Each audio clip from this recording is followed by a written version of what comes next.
So good to see you again and Happy New Year. Same to you. What happens psychologically when we get laid off? Why is it so unbelievably traumatic? Well, it's traumatic because regardless of the reason of being laid off, people feel like it's a failure. I mean, Uh, you don't choose to be laid off, and so consequently, it almost feels like a failure on your part, and it also feels like a rejection. mm, And it's a very difficult thing to deal with from an emotional perspective. And then, of course, there's the practical aspects of, well, now I don't have a paycheck. What am I going to do with that? that's right. Yeah. Losing a job is one of the biggest, most significant stressors that people struggle with. Do you know, is it listed as one of the traumatic indicators on the ACE scale? It is. It is. Loss of a So, job is near the top. wow. Yeah. Loss of a child, number one. Uh-huh. And losses are all up there at the top, but loss of job is a significant one. I just was really taking in what you said about that we take it personally, even though it may not be. And I'm remembering in the news business that everyone says, look, you're going to get laid off at some time. It's one of the most volatile careers you could have. But when True. it actually happened, I was like, what could I have done differently?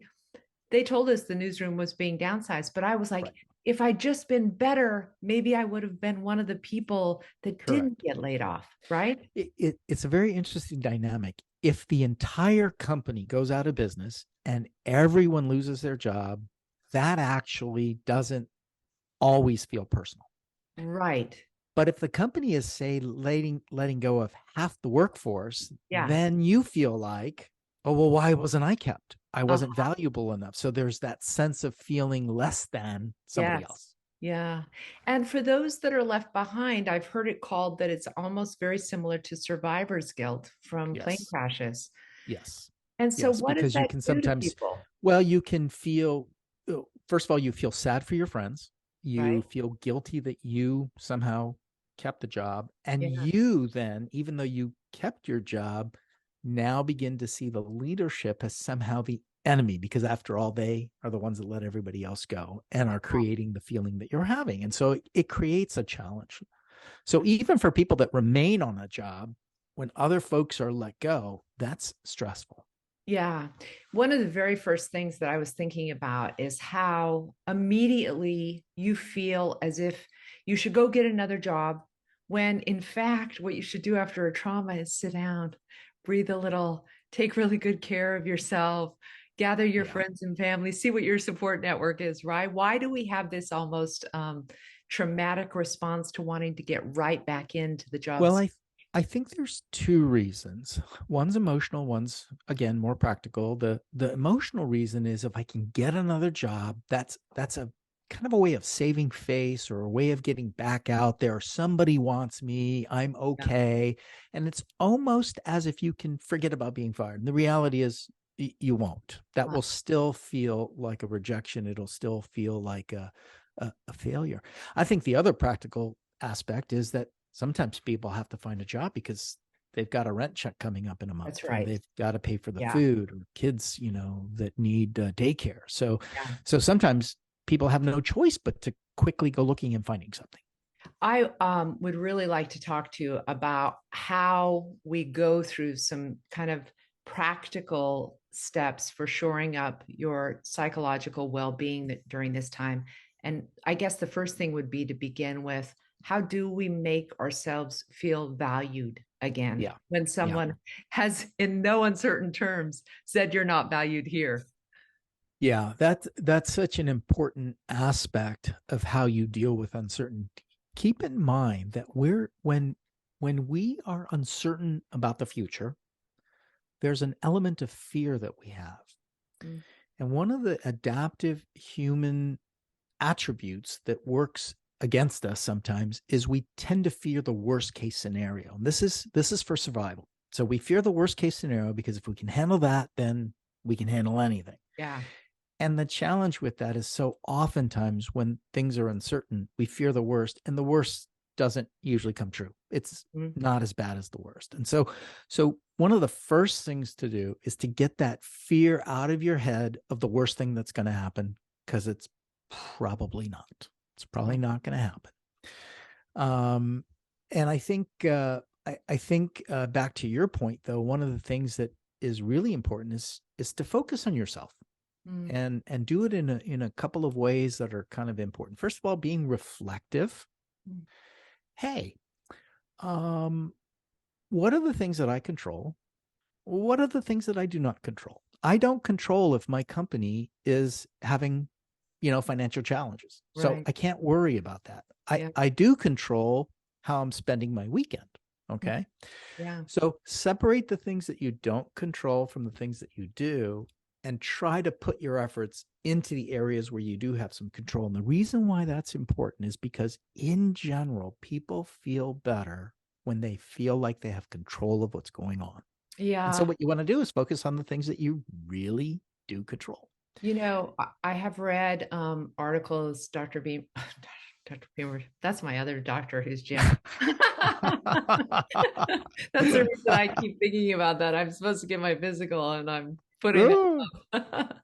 um, because I feel like people have a lot of shame. They tend to not want to gather the kind of support and help that they might otherwise really benefit from.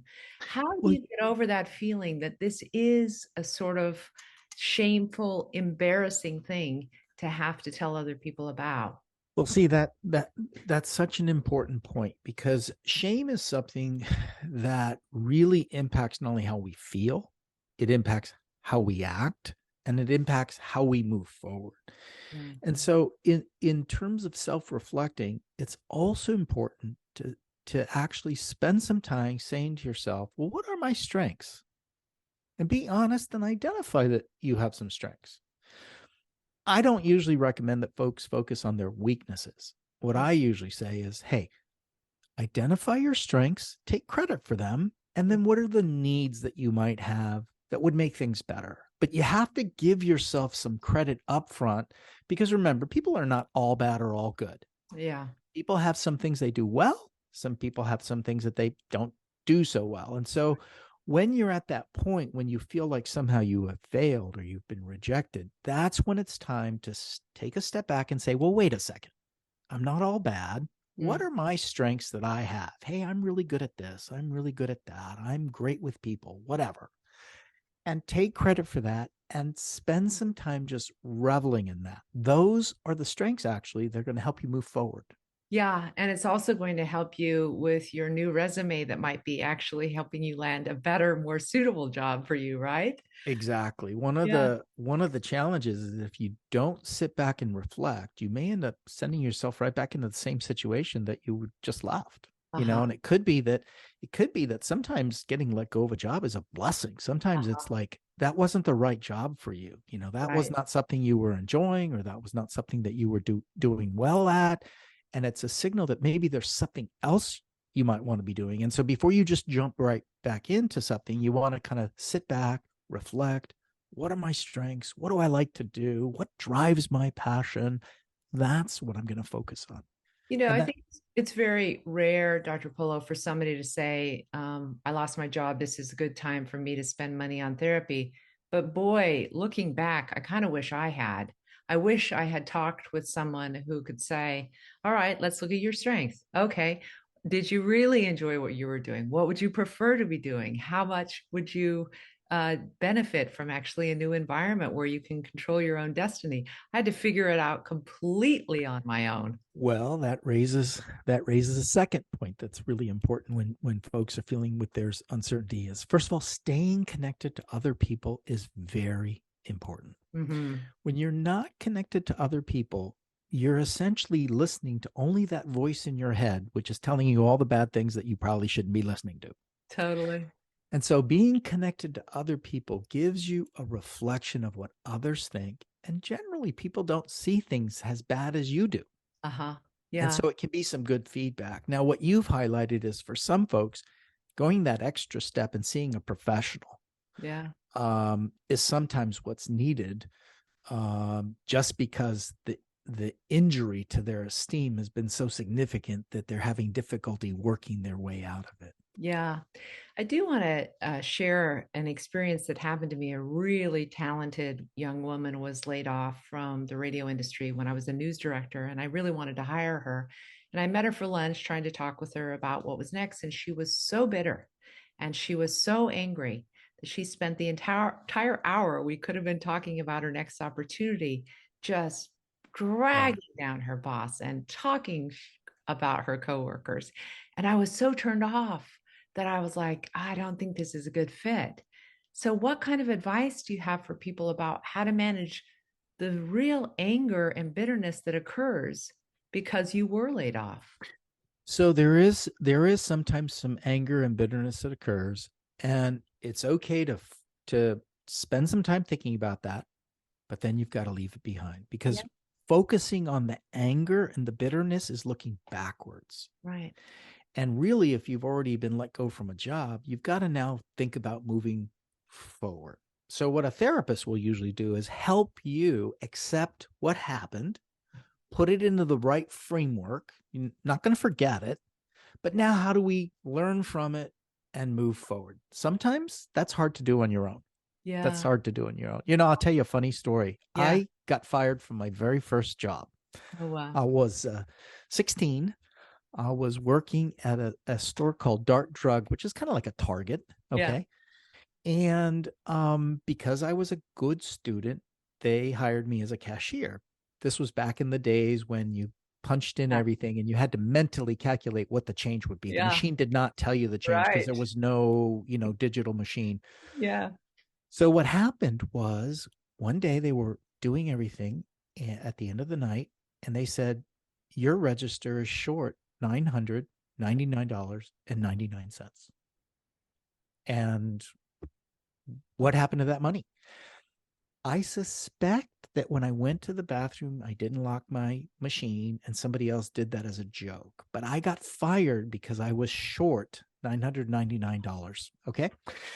And I felt so bad and I felt so much of a failure that when I went looking for a second job, I didn't even tell them I had already had a job. I said, oh, I'm looking for my first job because I didn't want to tell them, well, I already got fired.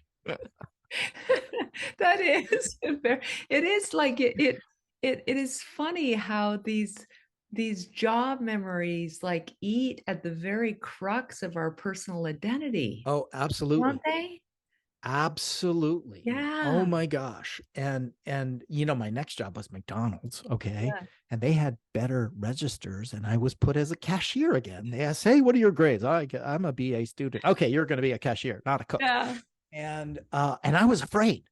I was like Bet. every time a person came in, I had like a little pad and paper just in case I was, slow on the calculations or whatever. So I mean, it left an impact. Yeah.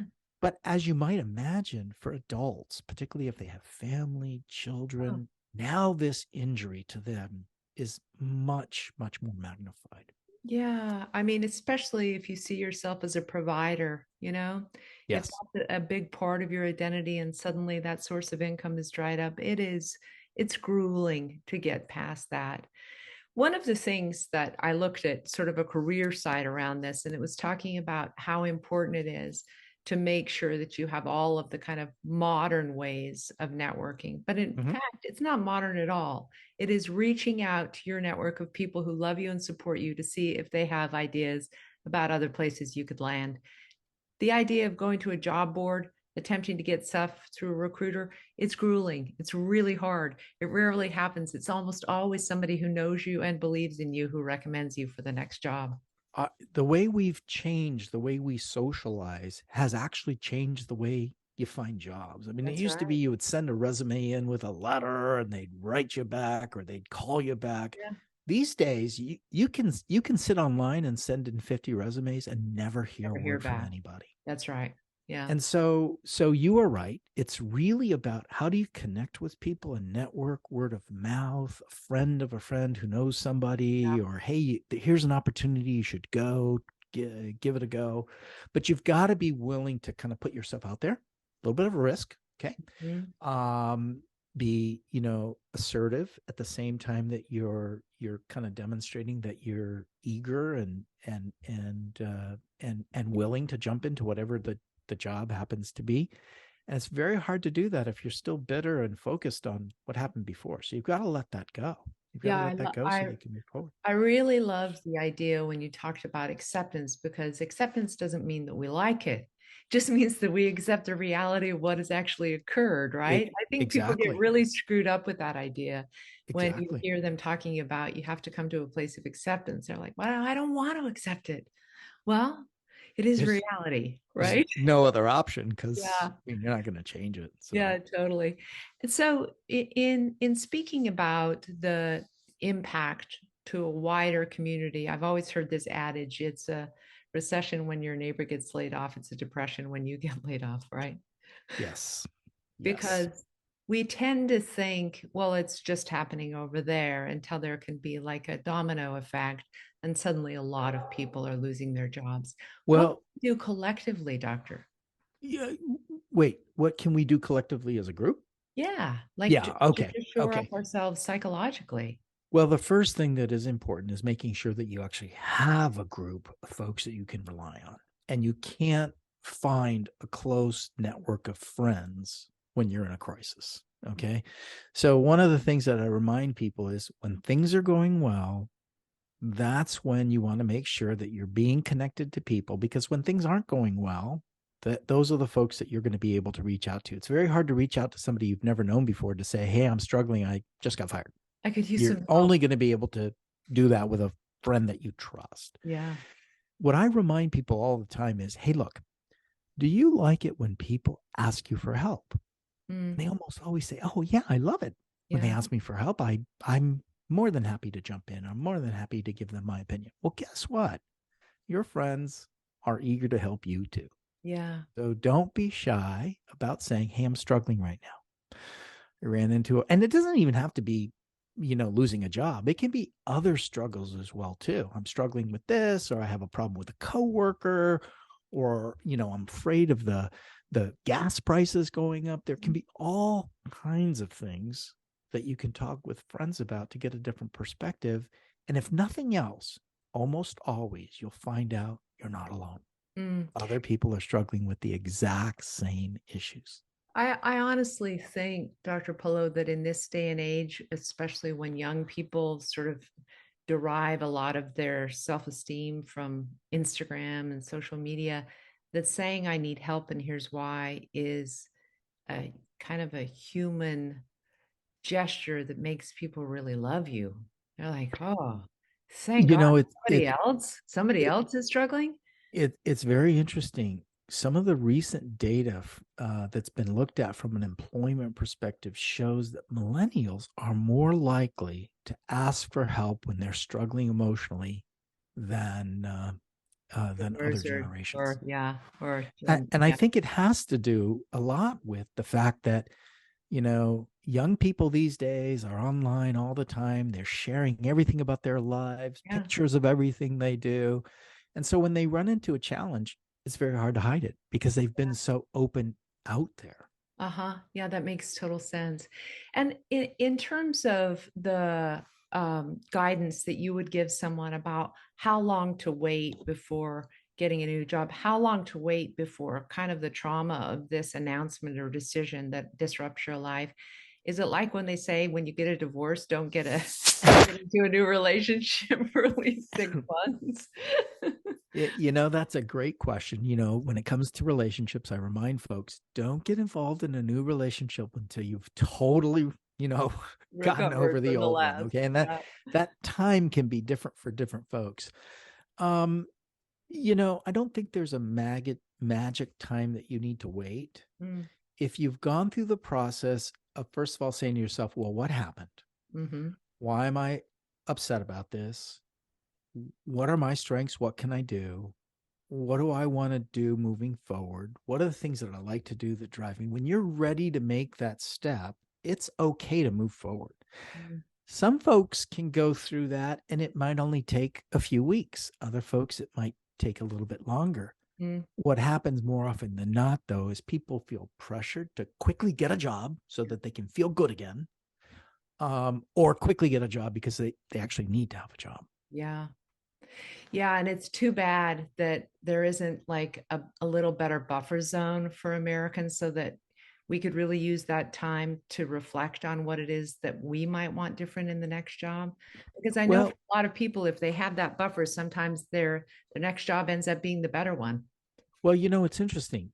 Um, Depending on the type of job and depending on how one loses a job, there are unemployment benefits that at least give you a little bit of a source of income that can help you take your time.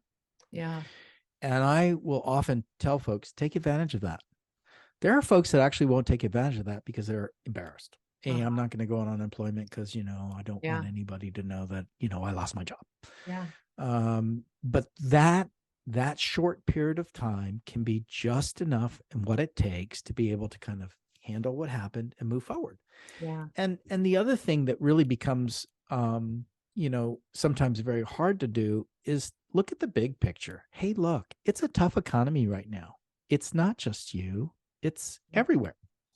Mhm. So it's not just about you not doing something, it's about the fact that we're all struggling together. It gets back to your idea about community. Yeah.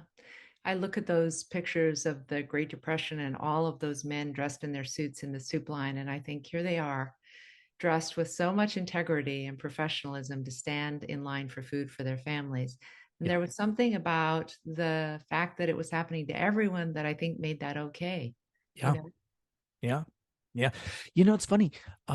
Recently, obviously, that in the media, they were talking about Elon Musk, who bought Twitter. And the first Yeah. thing he did was let go of half of the workforce. Yeah. That has to have been just incredibly difficult for all those people that lost their jobs. Yeah. But if you think about it, do you think any one of those individuals actually had a choice or could have made a difference? I mean, it had nothing to do with them. It had everything to do with whatever was Yeah. going on at this, Right. much higher business level. And so sometimes, what you really have to do is you have to just remind yourself, okay, this is not about me. Mm-hmm. Now, obviously, if you're let go specifically for something you did, Yeah. then you might have to spend some time thinking about, well, did I really do that? And, Yeah. Yeah. maybe Was yelling I at really my my boss best is self not the right at the thing to job? do. Yeah, exactly. Was I subconsciously trying to get let go from that job? I think those are good Exactly. questions as well. Dr. Polo, it's always such a pleasure to begin the year with you and to just see your face again. It's such a delight to have you on the program. Oh, it's good to see you. And I'm hoping it's going to be a great year. And actually, despite the fact that we're starting with a lot of uncertainty, there's a lot of good things to look forward to. I think so too.